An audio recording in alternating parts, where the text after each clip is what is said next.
Bibliography. Why would we want a bibliography?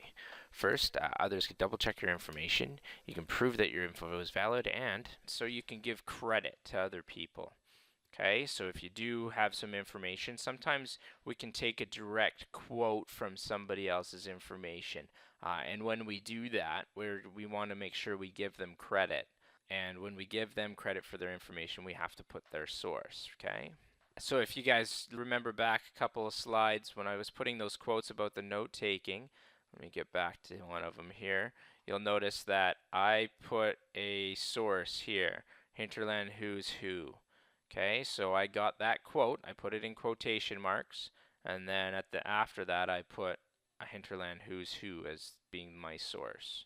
Because I just put the name of it in my bibliography, which I didn't make, I probably should have made one.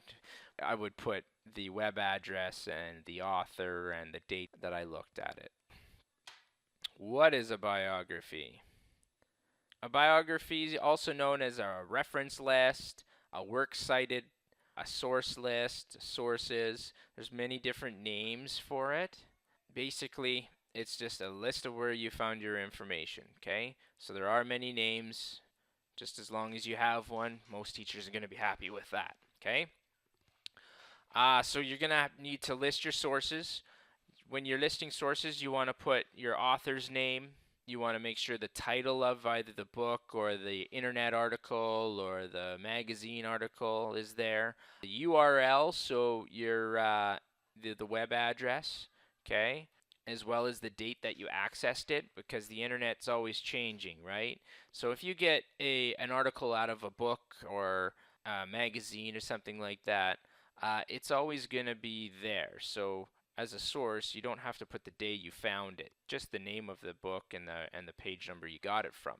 But on the internet, the web pages can be changed all the time, so you need to make sure you put the date access. That way, if you send me a source and I try and find that source on a web page and the information is completely different, I can see that, oh, okay, you checked it on January 5th, but this web page was updated on January, the 15th, okay?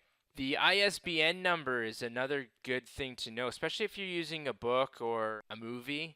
This is a unique number for a book, so it'll tell you exactly what edition it can be and things like that. So, if you have a book that was printed 5 or 6 different times, sometimes they make edits to it and the page numbers might change. So if you tell me that it was on page 56 and I find a different version of the book and your information's not on that page, I can use the ISBN number and find the exact book that you had.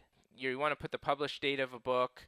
You want to put the name of the magazine, the name of an editor if there wasn't an actual author, the page number you found your information, and then who published it, because sometimes you'll find books that have the same name. You want a bibliography for citations, as I said.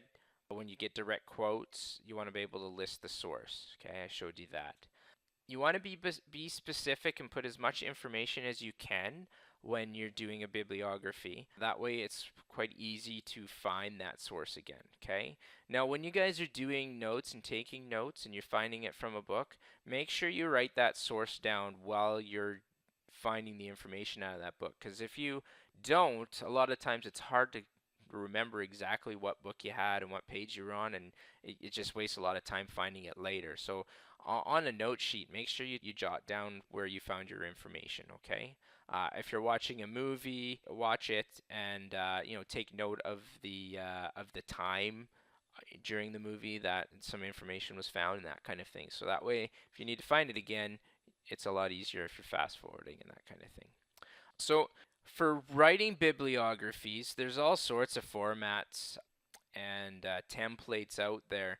But I find the easiest way to do it, and this is what I used when I went through university, was a website called BibMe. There's another one called Easybib.com. And these websites, you can actually just put in a little bit of information that you have. So if you have the ISBN number of a book or the URL for a website, and you paste it in there, and it'll generate a bibliography with all of the information you need in there. These are pretty cool websites to try out, and they'll actually build you a full bibliography that you can just print out and attach to your reports, okay? Now, When you're looking at it in university, they always tell you what format they want you to do your reports in. And at an elementary or even high school level, it's not a big deal as long as you're using something that is consistent. Okay, brings us to the last piece. So our assignment number 3. I'd like you to take some notes off of one of the sources that you found for assignment number 2 if you did that. And you can either use a template or create your own style and just take a few notes and practice that, okay? Here are those web addresses again. And these are access to my Dropbox, so you can just download them, okay? So make sure you list the source, the date you accessed it, the author, and any other important information that there is. Okay? Great research begins with a great question. Okay?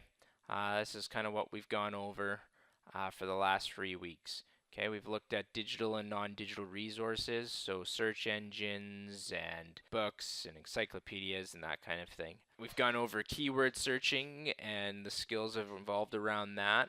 We've looked at some search engines, both the popular ones as well as a few student-friendly ones that are more education-focused. And today we've gone over some note-taking skills, okay? So, big key to remember is to avoid plagiarism and make sure you're taking your notes all in point form, as that'll help you to avoid that plagiarism. All right. And the main thing I want to leave you with is that researching is a skill. And with anything that's a skill, you need to practice. Practice, practice, practice. The more you do it, the better you get at it, the quicker you'll be, the better information you'll be able to find. All right. Thanks for attending these V classes, and if you guys ever have any questions, feel free to send me an email or a Moodle message. My email, I'll type it out here. So it's J.A. Cadonega. All right. So once again, thank you everybody, and